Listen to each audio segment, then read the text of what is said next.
Bonjour à tous, alors je vais vous montrer comment démonter la pompe à carburant sur BMW 36. Là il s'agit d'une 318i. Alors ça va se passer au niveau de la banquette arrière. Donc là comme vous pouvez voir la voiture est complètement en cours de démontage.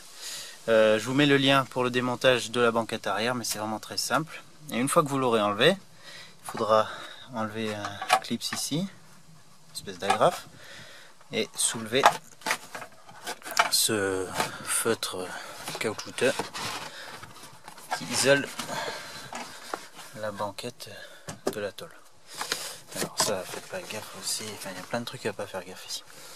Voilà, ce qui nous intéresse c'est ce couvercle là.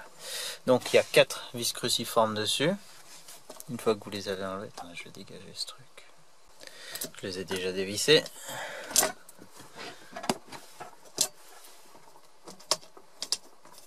Voilà, et là on peut enlever ce couvercle. Et voici notre pompe à carburant. Donc normalement elle est bleue, hein. Là, elle est vraiment bien sale, mais elle est bleue normalement. Enfin sur ce modèle en tout cas.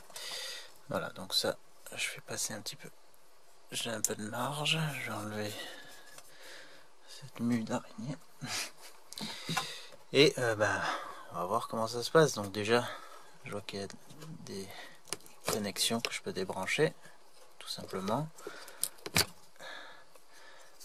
Elles sont différentes, mais elles ont des détrompeurs, donc on ne pourra pas se tromper pour les remettre en place. Voilà, ça me permet de décaler ça carrément. Et j'ai jamais fait sur cette voiture, hein, donc c'est la première pour moi. Mais je pense que c'est cette bague qui maintient le tout, elle est vissée, donc on va devoir la dévisser. Voilà, en espérant que ce soit pas trop difficile. Bon, désolé, le point de vue n'est peut-être pas idéal, mais c'est pas facile de placer l'appareil. Alors, je vais essayer de faire tourner cette grosse bague vers dans le sens contraire des aiguilles d'une montre. Je vais direct prendre un tournevis et un marteau pour taper sur l'écran et essayer de la faire tourner, parce que je pense pas qu'elle la j'arriverai.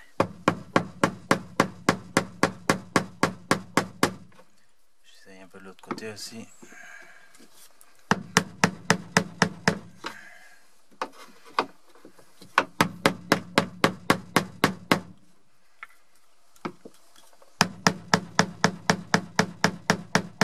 Ça a l'air de venir.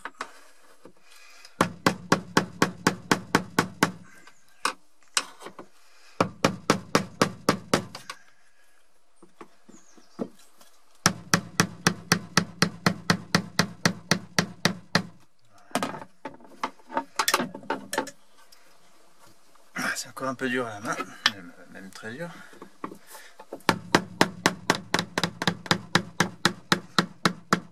Voilà, ça tourne.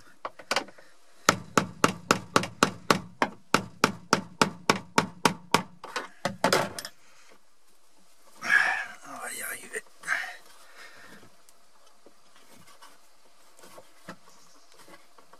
Ouais, c'est bien serré. Donc n'hésitez pas à continuer avec le tournevis. Ah mais encore là l'autre araignée. Elle est un peu traumatisée.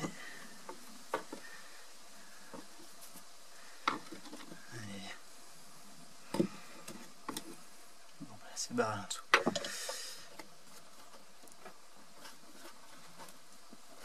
Voilà. Bon ça vient de mieux en mieux.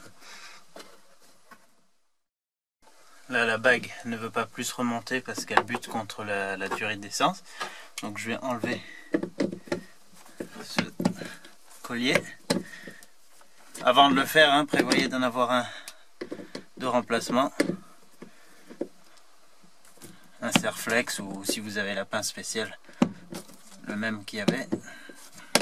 J'aime bien les serre-flex parce que c'est quand même plus simple si on a besoin de réintervenir dessus. Maintenant, on peut enlever la durite. Prévoyez des chiffons pour récupérer un peu l'essence qui coule.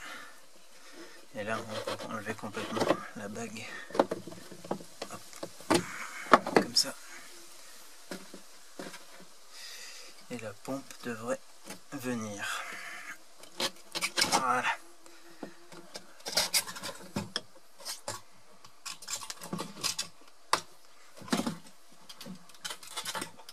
Elle est un peu volumineuse. Voilà. Voilà.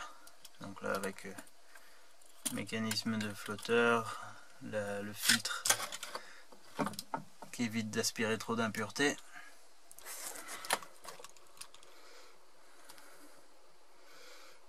Donc de toute façon l'orientation vous repérerez comment vous l'avez enlevé, mais par rapport à l'arrivée de la durite là qui arrive comme ça, vous saurez que vous allez la replacer dans cette orientation. Voilà, que la durite vient de se brancher comme ça, donc on ne peut pas trop se tromper. Le tout c'est de bien faire repasser tous les trucs à l'intérieur.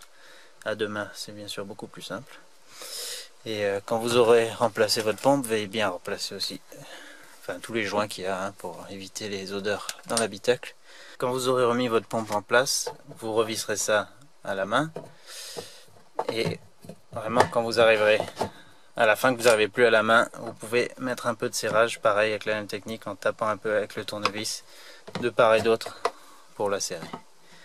Je ne sais même pas s'il existe un outil spécifique pour enlever ça, mais ça fonctionne bien avec un tournevis ou un burin, quelque chose d'assez large. Faites juste gaffe à ne pas faire sauter tout l'écran. Et voilà, j'espère que ça vous aura été utile. N'oubliez pas, c'est en faisant qu'on fait, hein. C'est la première fois que je le fais, c'est très facile. Donc si vous avez des problèmes de pompe à carburant, n'hésitez pas à la changer vous-même. Allez, je vous dis à la prochaine dans une autre vidéo.